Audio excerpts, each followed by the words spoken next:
Welcome back, everybody. Thank you for joining us on this Friday Nosebleeds edition of the show. We're here to give you guys that good about UFC Vegas 53, that what's what. I don't know. But, so UFC Vegas 53, Rob versus Marlon Vera. Once again, we're getting a card that while it is not very stacked, we do have a lot of fun fights sprinkled in here. And obviously, as two below-average bettors, we had to do our below-average homework to put our below-average bet slip together. But wait, there's a catch. There's a catch. Yeah. So if you can't tell, I'm recording from my mom's house here in Ohio. Unfortunately, well, not unfortunately, I'm happy to be in Ohio, spending time with family. But due to the circumstances that I'm here for, I will not be able to, or we will not be able to place any bets this week because both of us are removed from a state that has officially legalized gambling. Yeah. So, Ohio, shout out to you for they're in that in-between phase, Yeah. So, because of that, we still wanted to give you guys some content here. Didn't want to take it away. We still can talk about the card. Talk about any plays that maybe would have stuck out to us or stick out to us. But just being completely upfront, we will not be making any plays this week ourselves. So even more than usual, even though the string we've been on as of late has not been great. So either way, take it with a grain of salt what we're saying here. It's ultimately, we'll still give you guys the same level of interest in potential picks and detail, but it's just not going to be anything official. No money behind what we're saying here. Right. Now, before we get into it, Dominic, I want to give you a chance to tell everyone where they can find us on social media. You can find me on Twitter, on Instagram, at DCLE14. More importantly, you can find the podcast on Twitter, on Instagram, at BAJ_MMA podcast. Noah, tell them what's on that fancy little link tree you got. For me, you got a list of links on there: the Twitter, the Instagram, the YouTube channel, Spotify, Google, and Apple Podcast. That's all the links on the link tree, which you can find in my bio on Twitter or Instagram at ntbaker_. Now, Dominic, here we go. UFC Vegas 52 results. Another iffy week. We go down a little less than a unit here, which, I mean, isn't too bad. It's a tough card, man. It's really tough to... if I'm being honest, I mean, we both basically had around the same. I think I was minus 0.36 and you were 0.32. So, I mean, we were both relatively in the same ballpark here. For a card like this, where, you had just a lot of unknowns and really having to dig deep, could have been a lot worse. We've seen the trend so far for us too. Pay-per-views are usually where we make the most of our money. At least for me. I don't know about for you. You actually, I mean, you've done better than me. Really? Pay-per-views haven't treated you well? Yeah, I mean, obviously, of course, there's less bets because there's less pay-per-views, but technically in the negative for those on my end, yeah. Oh, okay. So I'm the opposite. So I guess we are the opposite here. For me, though, I will take this week with a grain of salt. Yeah, it's minus. You never want that. But, just some things that didn't go our way. We were very big on Montana De La Rosa. Macy Barber just looked much improved. I was fearful of that. I mean, Dominic did kind of say, "Hey, man, let's do this together," and I was like, I took the chance with him. No, I'm just kidding. But yeah, it was a disappointing performance out of her. I mean, outside of that, I really can't say much about my plays. Grant Kandosko was a great fight. I really thought that fight had a good chance to go to distance, but once I saw Grant's eye coming out into the second round, I became pretty fearful that wasn't going to happen. Yeah. But on a Jourdain, Charles Jourdain gets him in such a quick submission. Who saw that coming? But it is what it is, Dominic. It's tough week, but for you, I feel like that parlay's got to be hurting you a little bit. What a wacky parlay, because it starts off with Dean Barry getting disqualified. So the parlay was already chalked there, which stinks. But then Prochnio Lenz does go the distance. Pedro Villanueva did not, of course, which was basically a given. But then the Alexandr Romanov fight, who we're going to talk about again on today's episode, that fight didn't even happen at that point. And I wish they would have said that before the card, so the parlay could have been scrapped, but it didn't come out until mid-card. Okay, did Prochnio Lenz already happen before they? Yeah, I think the first two fights had already happened. I'm like, damn, we couldn't have determined this before the card. We could have scrapped the parlay, but it is what it is, man. You hate to see it, but that's all right. I mean, come on, man. That Dean Barry fight. This is what we got to learn about here, is that just because basically the reason why Dean Barry was such a huge favorite wasn't because of necessarily his level of talent.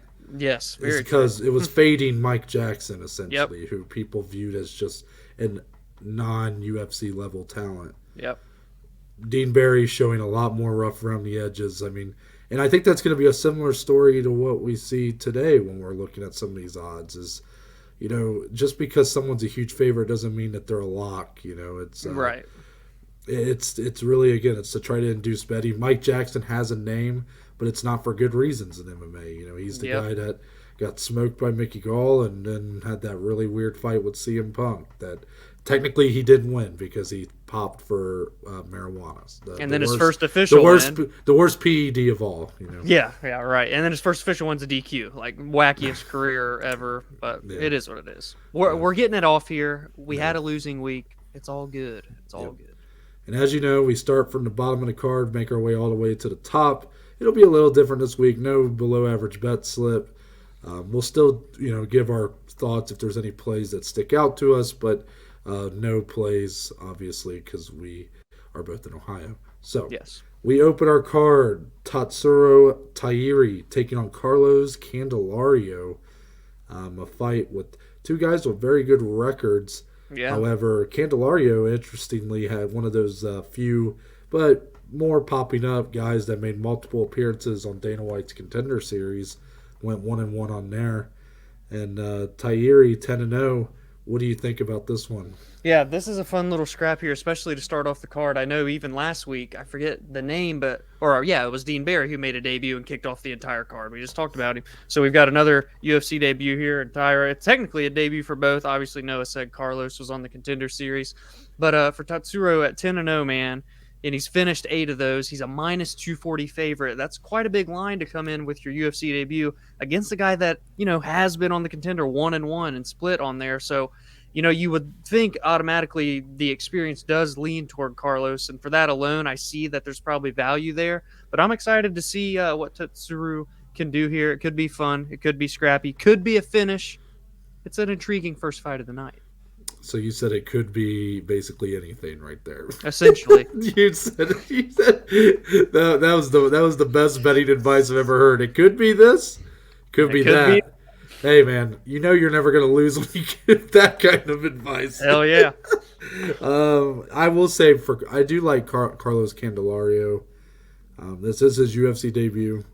The guy's a scrapper, man. He really has made the most of his 2 appearances on Contender Series. Has really went for it both times. Put on fun fights. I don't know too much about the opponent, Tatsuro Taira, but looking at those kind of over-unders, minus 115 each way, over-under 2.5 rounds, I mean, I think there's a pretty decent chance this fight could be ended in a finish. And, having a full 2 and less than a half rounds to get it done, minus 115, I mean, that one kind of sticks out to me. But yeah, that's a lot of time. I don't tend to know too much about these guys, though, besides that. Right. Next up, Gina Mazany taking on Shanna Young.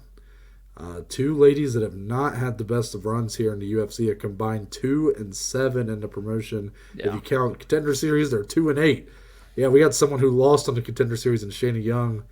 Basically 0-3 in anything UFC related. Yeah. And she still finds herself here. Why is this fight happening, Dom? I'm curious. That's a great question, Noah. That's the storyline of this fight. And still, even to have an almost 2-1 favorite for Gina is, I guess, a little surprising. I mean, she's won in the UFC, so I guess if you're giving her credit for that, that's why you put that minus 180 on her.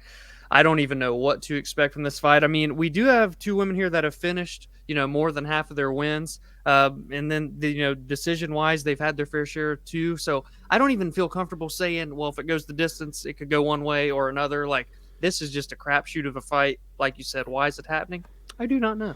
Yeah, I mean, someone's fighting for their job, I'd say. Yeah, these ladies are definitely, they finish maybe at a higher rate than some, but I still think that minus 150 for this fight to go to distance is a decent play there. Besides that, I mean, just a weird fight to have on this card. I mean, I think Gina Mazany has, if I remember right, she's been in some tough fights. So yeah, a bit more battle tested than maybe Shanna Young has been up to this point. Next up, I think it's Natan. Natan, I think. Natan Levy taking on Mike Breeden. Both guys lost their debuts in the UFC. Yeah. Natan Levy did get a contract from the Contender Series. He looked great on there. So it's kind of a disappointing debut for him. I mean, the story here, Dominic, has got to be the flip-flop of the finishing capabilities. Yes. Breeden, who's got 8 KO TKOs and 0 submissions, while Natan Levy's got 0 KO TKOs and 3 submissions, including his victory on the Contender Series. So for me, I like Natan Levy a decent amount in this fight. He's minus 195. Yeah, that's I always say if it's above minus 200, I typically don't go past it. So really, right now would be like the sweet spot. Like this is the minimum that I would throw on it. I don't know if I'd be confident enough to put the money on him. I forget. I know Mike Breeden. I know I watched his debut. I just don't remember who he fought. I know. But regardless, besides that, nothing else really sticking out to me here. These are two guys that are still so fresh in the UFC, so fresh really in major martial arts combat that like it's just a lot of unknowns coming in here. Yeah, it's a type of fight that's just iffy. Even if you're not us and you are putting money down this week, a bit of a sketchy one here. Yeah, Natan Levy does seem to have a little bit of respect behind him. Yeah, he lost his debut, but he does seem, maybe it was from his Contender Series performance, he does seem, I've heard a little bit of chatter about him at least. Right. Now we got another debut here. This is another guy that looked great on the Contender Series. You're hearing this more and more. Guys coming in off so the Contender many, Series. man. Yohan Lainesse, he was a standout on an episode, if I remember right, in Season 5 that was pretty lackluster. He was like the one standout of that card. And he's taking on Gabe Green, who, honestly, I had never heard of, but he's fought twice in the UFC. This guy's kind of slipped under my radar. I tend to like Lainesse here. I think... even though he's got less UFC experience, I think he's getting a pretty favorable first matchup here in his debut against a guy who's pretty irrelevant. I'm not going to say he's not good. I really couldn't tell you. But Lainesse, I mean, this guy finishes a lot of fights on the feet. He's 6 of his 8 wins, KO TKO. I think for him to do that plus 200, it's pretty decent money right there. Yeah, that's a good bet. And honestly, him coming in at plus 120 on the straight money line picks, that's something that I would lay right there. I mean, this guy undefeated for a reason. We say it all the time. And I mean, at plus money, I'd be willing to take him again. Gabriel Green has that UFC experience, but 1-1 at that, 10-3 overall. Yohan's been on the Contender and made it look easy, man. A guy that has finishes. He's went the distance twice, and he's won both of those. He seems to be, a complete package, at least coming in here at a young point in his career at plus 120. I'd be willing to take that. I think there's plenty of value there. I do have somewhat of a statistic for you. It's not a clear statistic, but one that I know is true. For guys that have earned contracts on the Contender Series, not guys that lost and then came in later, just people who straight up impressed Dana White enough, earned a contract from the show, have went to the UFC. They have lost more fights in the UFC than they have won up to this point. Yeah. So keep that in mind for betting purposes, because even though what I just said about Lainesse I stand by, I also will admit my confidence has been shaken in some of these debutantes from the Contender Series. These guys that look so good. Yeah. But again, they're going up against someone else who is unproven in the UFC caliber of talent. So keep that in mind when you're making these bets. Some of these guys look like superstars because they're given a platform Right. that is somewhat equal to these fight nights, and the talent level there is still not what a fight night is. So keep that in mind. Yeah, I like that. Next up here is the fight, or not? We're not there yet. But Daniel Lacerda. This is the pick and fight of the week. The closest fight as it stands right now on the odds. Daniel Lacerda -125, taking on the brother of Davison Figueiredo and Francisco Figueiredo. We haven't seen him in a while. He's +105 here. Yeah. If I remember right, he's had some fight. He was supposed to fight Jimmy Flick. Yeah. Or that's his name. Yeah, then Jimmy he retired. Flick. Yeah, and then Jimmy Flick retired. So unfortunate. Would love to see him come back. But I just know it's been a while since we've seen Figueiredo fight here. Daniel Lacerda did lose his debut in the UFC. He still is the favorite here, Dom. Are you ready? Does that surprise you at all? No. I mean, I get why it's the closest odds on the card, though. I do, because why he did lose his UFC debut. He's 11-2 overall. This guy's never went the distance in any of his professional fights. Francisco's had just a shaky UFC run, man. I mean, he's 1-1. We just haven't seen. I guess it sucks for him because he came in, and obviously you're going to have hype behind you when you got that last name. He came into the UFC when Davison was on his reign of terror back in 2020. But like you said, we've not seen him fight often. When we have, even in the winning effort, it just hasn't been anything ultra impressive. So while I'm not counting him out to still make a run in the UFC, I get why the odds are like this. And truthfully, Figueiredo's went the distance a few times. He's lost a couple by decision. He's won a couple by decision. But overall, these guys don't go the distance often. Figueiredo's finished 10 out of 12. Lacerda, like I said, even when he loses, he's never seen the judges' scorecards. There might be some value there. What am I seeing here to go the distance, or to not go the distance, -135? I see some value there. Close to plus money. Not terrible. Yeah, not bad at all. Following that, this is the fight that everybody's talking about. Uh-oh. If I am pretty sure, Dominic, I could be wrong. We've been in the sports betting thing for a short while. Alexandr Romanov, I believe, is odds-wise the biggest favorite in UFC history. I'm pretty sure. Ooh. Is he really? He's got to be close, though. I did hear that comment come up, but again, I don't know that for sure. Yeah. But it's got to be close, right? I mean, holy shit. He's the -2200 here against Chase Sherman, who's +1100. At plus 1100 alone, is it even worth a sprinkle just for shits and giggles? Because you never know. Look, I'm just going to tell you guys honestly. Don't get me wrong. If I'm picking a winner in this fight, I'm picking Romanov. He's 4-0 in the UFC. He's looked very good outside of, again, that one fight that I seem to always, that sticks out the most of his. But that fight was a bit alarming. Yeah. I think that's the way to put it.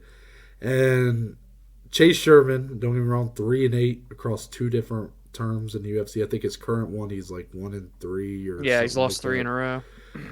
So Chase Sherman just never really been able to put it together. Still has a lot of power, but nothing really beyond that.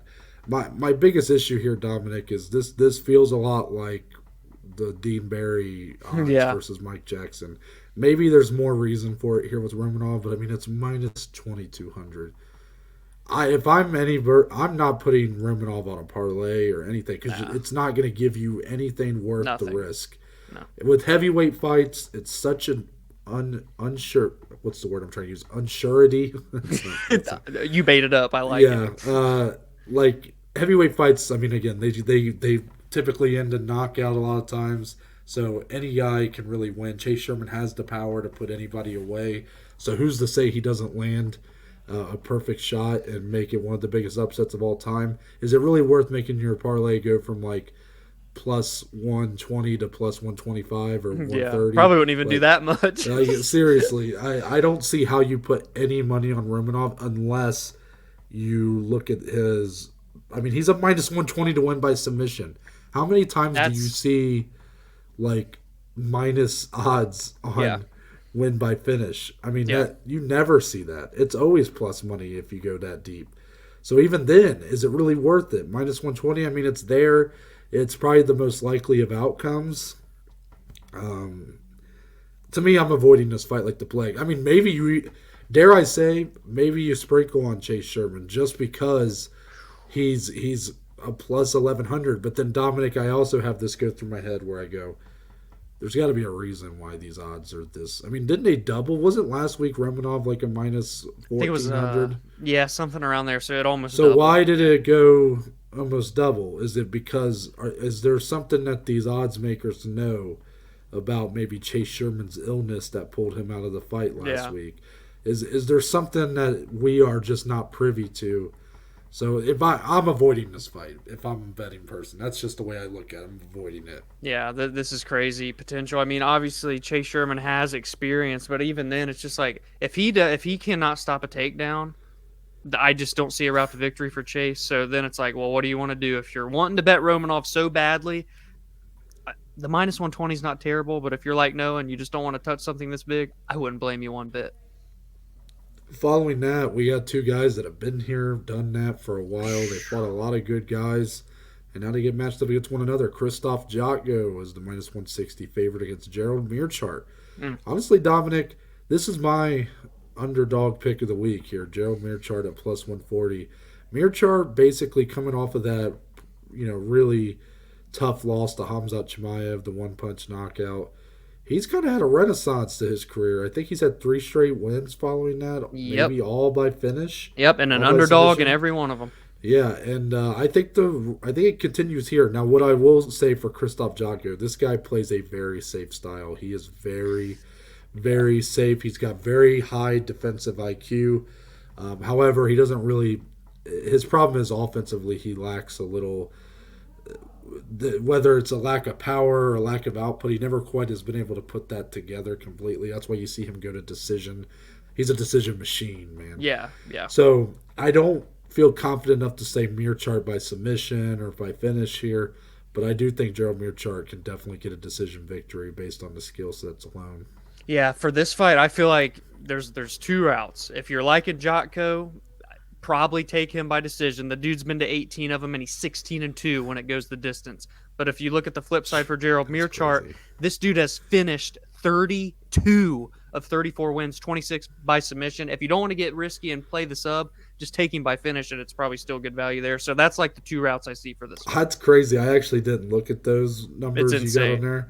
That definitely speaks totally against what I just said. But, I mean, I do have a hard time seeing Jotko getting finished here, but I mean the numbers speak for themselves. If I really believe in Meerschaert, then the finish victories are really where he is at his best. Yeah, it's just like 2 totally different paces and styles of fight. Yeah. You know what I mean? So Gerald's either going to bring it or he's going to get lost in the distance and not be able to do nothing. Very true.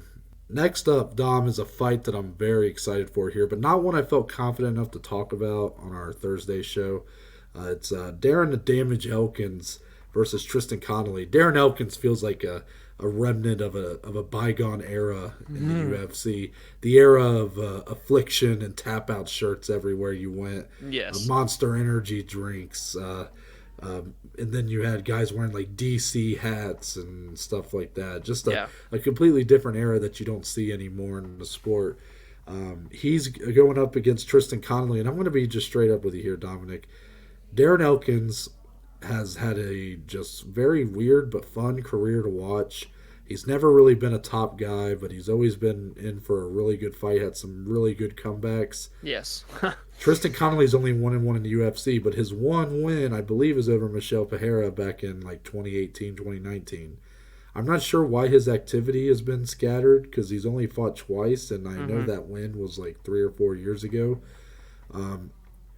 But I kind of like him in this fight, weirdly enough. I mean, he put together a very good game plan against Michel Pereira and kind of wore him down.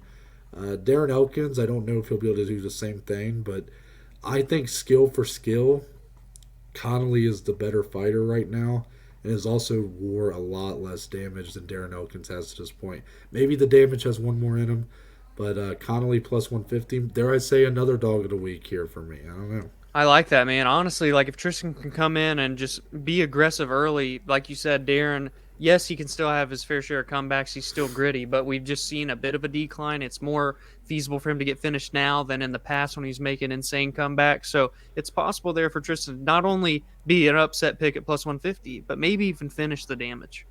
Well, I think if weirdly enough, if this fight goes the distance, I don't like Connelly's chances at all. No. I mean, look at those numbers there, Dominic. 17 decisions for Darren Elkins. He's won 12 of them. Wow, Tristan Connelly's been to 6. Only came on the winning side once. Yeah. I mean, that's a pretty big discrepancy there. Yeah. Following that, Oh boy. Jared Gordon taking on Grant Dawson. Now, this is a fight that has pretty decent implications for the division. You know, two guys. Jared Gordon, maybe never going to be like a real big player in the division, but a guy with a good story. He's a talented guy. Grant Dawson's the guy that I think more people should be aware of. He has a lot of potential. However, I'm not very excited for this fight, even though it has good implications. I don't have a lot of hope for this to be a very fun fight, but that's not what we're here to talk about. Betting side of things, I like Grant Dawson. He's a minus 180. That's again, it would be in the spot where I probably would take him money line here. Mm-hmm. I think Jared Gordon's a tough test coming off of Grant Dawson's worst performance in probably his entire professional career. He says it was an outlier where he dominated. He had 8 minutes of control time through the first 2 rounds. Then had nothing left in round 3, got 10-8'd and ended up with that's how it ended up being. Oh, yeah, the draw. On his record. Jared Gordon is better than who he was fighting then, but I think I'm going to trust Grant Dawson to make a bounce back here and get a victory. Yeah, I like that. Where your head's at, Noah. We are going to see some wrestling in this fight for sure. It's going to be a lot of time on the mat. We're going to see who gets the best of the transitions. Jared Gordon, man, when it goes to distance, he's 10-0. But all 4 of his losses have come via finish. Grant Dawson, he's finished 15 out of 17. Might be worth a sprinkle there, especially 11 submissions at plus 400. Mm-hmm. Just saying. Mm-hmm.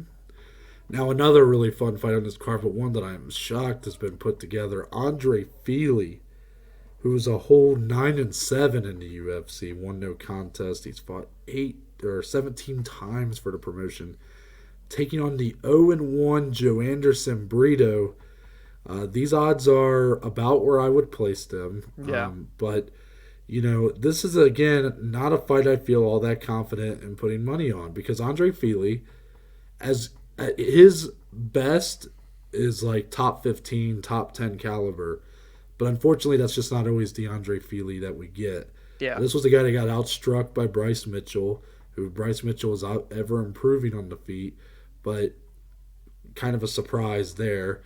It's just the consistency that's lacked for Fili. So, I mean, if you feel confident enough or you're a fan of Joe Anderson Breeden, don't be afraid to put a little bit on that plus 210 because even though there's a huge discrepancy in the level of fights that they've had up to this point to their resumes, Breeden is good enough and was in a very competitive first fight in the UFC to where he could make a pretty surprising win here over Andre Fili. Yeah, Burritos, it was Bill Algeo, right? Is that what we talked about on Thursday? So while he had, a tough debut fight, dare I say they're putting him into even deeper waters, especially name value-wise, a guy that's so much more seasoned than him and Andre Fili, a guy that's just scrapped with the who's who of this division. And if I remember correctly, Andre's coming off a win, I think, and it was one of the best that we've seen. His last win was probably the best that we've seen, and I'll put it that way.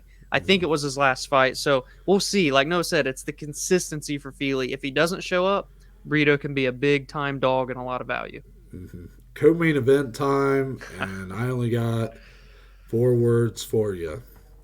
Andre Arlovsky by decision. That's it. If there's one play that I think is like a lock, and I don't like to use those words because it's going to end up biting me in the ass, but Andre Arlovsky by decision, plus 130. If they're going to keep giving plus odds for him to beat these unremarkable heavyweights by decision, I'm going to take it every time. Noah's going to build a house off of it. I so badly wish I could put money on this. I won money on it last time. He ended up in a split decision, I think, which was so weird. Yeah. He clearly won that fight, but Jake Collier's fine. He's coming off a win against Chase Sherman, where he was barely a favorite in that fight. That's what's so crazy about how Chase Sherman is now like the biggest underdog ever. Like, I don't know, it's just crazy. But Andre Arlovsky by decision. Need I say more? Yeah, I mean, And if you're like me and you're a little hesitant on a winner, just to go the distance, what is it? It's minus 175. So that line's actually grown a little bit. It's still under minus 200. If you don't want to be as risque, you could side with me. Come on, Dom. I know. Come on, Dom. Say it with me. No, Let's put it back on the screen. No, we can say it again. Say it. Andre Arlovsky by decision. Okay, now, main event. Main event money line. Rob Font taking on Marlon Vera. This is Marlon Vera's first 5-round fight, I believe, in his entire career. But it's his first main event here in the UFC. Yep. Rob Font, kind of a established main eventer now. This is his third straight main event fight. He got the win over Cody Garbrandt about a year ago. Went the distance there. Then he went the distance with Jose Aldo in a fight. He kind of got outclassed for all 5 rounds. Yeah. I'm not going to let the Jose Aldo fight, to me, that did not diminish Rob Font's value. It didn't. Nope. I don't think of him as any less than I did before that fight. I still think Rob Font's a very talented guy. I just think Jose Aldo is still that dude. Amen. While Marlon Vera is the one I have a harder time kind of figuring out. I think he's really good. Good. But, you see some of these wins he's gotten. And there's, you look deeper into him. The Frankie Edgar win, he was losing that fight. But yes, all credit to him for getting a highlight reel finish. But Frankie Edgar, man, is just not, Frankie Edgar's not the guy he was when he was the champion. He's just a diminished version of himself. Marlon Vera's win over Sean O'Malley obviously had a lot of controversy behind it. Was it the leg kicks that caused Sean's ankle to roll, that caused the break, or was it simply just bad luck from Sean O'Malley? We may never know. But Marlon Vera gets the biggest win of his career there. He also has a loss to Jose Aldo. If you want to do MMA math, he looked more competitive against Jose Aldo than Rob Font did. Yeah. But I don't know if either guy took a round, if I'm being honest, from Aldo. That's crazy. For this fight, these odds are so close, Dom, that if you're someone that really likes one of these guys, it's probably worth putting money on them because the lines are very close. To go to distance is minus 150. I think that's a pretty interesting investment because I have a hard time seeing either of these guys get finished here. I know, they're durable, man. Now, the thing for Marlon Vera is he's went to 11 decisions, 3-7-1. Yeah. But none of those were 25 minutes. Yes. So is it simply – the biggest question for me is, are these losses and decisions because he's running out of time, or is it because he's slowing down and ultimately can't handle 25 minutes? Right. I tend to think it might be the former, but Rob Font maybe looking for a little bit of vengeance here, looking to bounce back, coming off such a high-profile loss, and Marlon Vera trying to keep the win streak going. It's a great fight. Yeah, you said it all there in terms of plays. I can't even name anymore. I like the discussion around the decision. How do you want to play it? Rob Font's been to the same amount, but he has a better record, 7-4, and we have seen him win over the course of 25 minutes. 1-1 in 25-minute fights. So. Yes, so I think regardless, this is going to be a scrap, man. It's a good main event. They're deserving of it. I'm excited to see what happens. Yep, that's going to wrap it up here for this edition of the Nosebleeds. Let us know what plays you're making this weekend. Do you like anything that we recommended? Do you hate it all? Do you think we suck? Do you like us? Come on, guys. Yeah. Be nice. We need it after a few this losing streak. A nice pat on the back. Yeah. Yeah. We will be back, obviously, next Friday for UFC 274. So that's going to be a huge opportunity for me because I guess Dominic's hopefully going to be able to get off of the little losing streak he's been on. I know, man. But you said you're not great with pay-per-views, while me, I'm feeling more confident than ever going into next week. This was a get-right week. We took a week off, basically. Yep. But very excited to watch these fights, and obviously the horizon, things are looking up. So, amen. We will see you guys next Friday. Stay good. Stay classy. See you later.